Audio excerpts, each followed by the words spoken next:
Stalemate. It is an invader's feared word, where so many resources have been pushed into the war effort to see little gain except the suffering of the populace on both sides. This is the current state of the Second Sino-Japanese War in 1939. An overall quiet year for the rest of the world, I assure you. However, not all was quiet, as throughout the year the Japanese were defeated at the Battle of Suzhou, the First Battle of Changsha, where they failed even with using nerve gas, Battle of South Guangxi, and the Battle of Zaire. These victories would see the Chinese launch a massive counteroffensive against the Japanese, which would fail to meet its objectives. This would, however, see the Hui defeat the Japanese in Suiyang, preventing the invasion by the Japanese in Benjiang into northwest China, where many of the Hui had a long history of fighting the Japanese.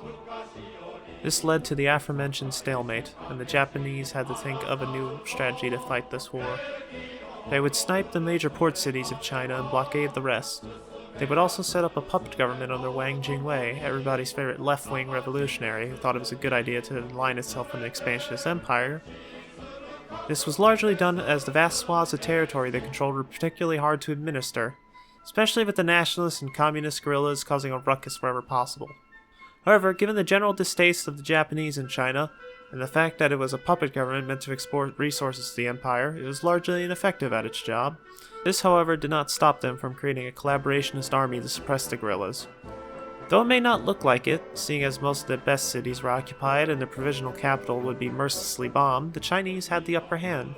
The strategy was one of attrition, as the Japanese would run out of resources eventually. There's always more manpower to throw at the enemy. They would lure Japanese forces into ambushes and liquidate the pockets as fast as possible, being most notable as the repeated Japanese attacks against Changsha. Of course, not all things were peachy, as the communists and nationalists continued to fight each other. Western powers were also taking notice, as the US sent Joseph Stilwell to advise the Chinese, as the Nazis had pulled out in 1938 after favoring Japan as the force against communism in East Asia, and gave an oil embargo against the Japanese after they occupied Indochina. The US would also send the Flying Tigers as disguised volunteers against the Japanese, and the Russians in Operation Z up until late 1939 when their attention was directed elsewhere, for Poland. The US would put an even larger oil embargo of all goods and freeze the assets of the Japanese to attempt to coerce Japan out of China and Indochina. This resulted in the war escalating even further into a global conflict, with the Japanese declaring war on the Western Allies and the United States. While all this was going on, the nationalists and communists, despite being on the same side, would come into conflict with each other. This would be seen by the communists' attempt to gain power by assimilating Chinese guerrillas behind Japanese lines, where many refused to join the communist forces, being labeled as enemies and dispatched. Then to break the alliance down even further, the two allies would actively fight each other, as seen in the new Fourth Army incident, where the nationalists, whether justified or not, set an ambush on communist forces in southern Anhui. In the end, the nationalists had won the battle, but the CPC won from an influence standpoint, as the nationalists would be seen as the aggressors. This would set the stage for the reignition of the Civil War as Mao consolidated his power in any way possible, and the land grab and the spreading of spheres of influences were ramped up. This was seen in liberated areas, where the CPC was popular due to economic and social reforms and generally good relations between the army and the average peasant. This would also have great ramifications for the nationalists in the coming Civil War. Yep, it's not over yet. Anyway, with World War II in full swing, the Chinese leapt at the opportunity to join the Allies, and declared war against the rest of the Axis. With Western powers buddy-buddy with China now, it seemed like the century of humiliation might soon be a thing of the past, with the nationalists at the head. This was even better for them now, as they would get equipment pumped into them at a rate never seen before, particularly through the Burma Road, which was the major path of supplies once the Japanese had occupied French Indochina. This road was built from Yunnan into Burma in the British Raj by Chinese and Burmese laborers in 1938, and was closed from 1940 to the entrance of Japan into World War II, where it was thus reopened. Of course, the Allies had a Europe First policy, so Asia was of second priority, which did not sit well with the people of the colonies and the Chinese. Many of the supplies to China had to be flown in once Japan had taken much of Burma, which the Western powers gradually began to lose faith in the Chinese to conduct offensive operations, and many of the supplies along the Burma Road would be sent to Western units in China. The overall doctrine in China by the US was to keep as many Japanese units occupied and use China as a great giant airbase. and fight the rest island to island until reaching the home islands themselves. By 1944, with the war going downhill for the Axis, the Japanese conducted Operation Ichigo, which would be their largest operation of the war yet, with over 500,000 troops amassed for the offensive. The point of the operation would be to take the US airfields in southern China, and link it the railway lines between the city of Beijing, Hankou, now part of Wuhan, and the southern port of Canton or Guangzhou.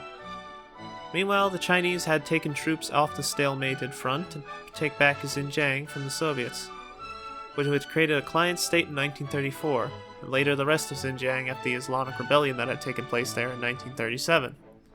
The nationalists had purposely ignored the warning from the French in Indochina that the offensive was going to happen, believing it to be hogwash by the Japanese, especially since the war had been a stalemate for so long, and the fact they thought the Japanese were more concerned with Burma. The initial attack would go unopposed as 400,000 Chinese soldiers were withdrawn into face of merely 30,000 Japanese troops. This would quickly swell to hundreds of thousands of IGA troops, and the Chinese defensive line would collapse. They would gain land in northern and southern China, taking Changsha, finally, and other major cities, only to be stopped at Hengyang, which they laid siege to and eventually took after 2 months with heavy losses. Realizing their blunder, the Chinese diverted 5 armies that were used to contain the communists to the front, because priorities. This would lead to some US nationalist friction as it gave Joseph Stilwell, one of the major American generals in China, the excuse it needed to send Chiang an ultimatum which essentially gave him full command of all Chinese forces, or lose American supplies, which were mostly going to the Americans. Chiang would obviously refuse, as losing his army basically meant losing his sovereignty. Stillwell would be replaced, but not long after the diplomatic damage was done. The nationalists would lose many of the favor they had received from the West, with even the communists being seen as a better option. Let's see how long that one lasts. The operation, though a success, did very little to change the grim reality of the Japanese in the war. The nationalists would launch offensives that would retake much of Guangxi and Hunan. This would lead to the Western Allies to talk about further offensives in China, which would never be realized, as the subsequent invasion of Manchuria by the Soviets and the 2 atomic bombings on Japan led to a Japanese surrender. The war was over, and all Japanese forces in China were ordered north of 16 degrees latitude to surrender to Chiang Kai-shek. On the 9th hour of the 9th day of the 9th month, 1945, in a weird attempt to echo the armistice at Compiegne. Note, 9 sounds like long-lasting in Chinese. The war that saw so many perish in the name of ideology and national pride was finally over, and the serene land of China was free and everything was going to be alright.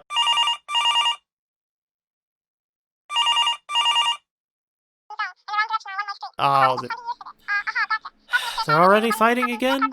What do you mean the fighting never stops? How many will have to die? Really? Some things never change.